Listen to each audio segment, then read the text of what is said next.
السلام علیکم ورحمت الله وبرکاته. سم الله تعالی شم به هم د ایسټی میډیا نیو یوټیوب چینل کې تاسو ته حاضر شوی یم د یوې نوې ویډیو سره.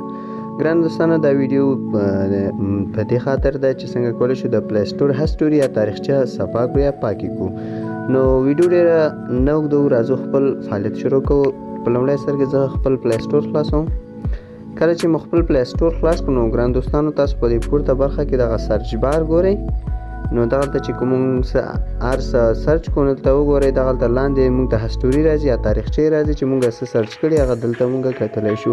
څنګه کولی شو چې دغه موږ لرې کړو یا پاک کړو.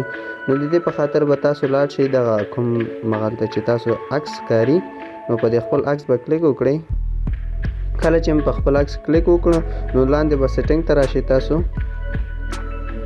په دې سیټینګ به تاسو کلیک وکړئ. کله چې په سیټینګ مو کلیک وکړو نو دغلته جنرال ته به راشئ. په لومړی سر به دغه په جنرال کلیک وکړئ، بیا به تاسو دوهم باندې کلیک وکړئ.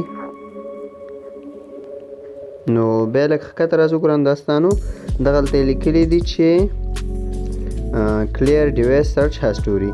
په دې به تاسو یو پیره کلیک وکړئ او دغلته به کلیر هسټوري ووهئ. اوس موږ ګورو چې آیا زموږ تاریخچه یا د سرچ بار صفا شوی او که نه. ګورئ ګران دوستانو کوم یو چې موږ دلته کتو هغه بالکل صفا شوی دی.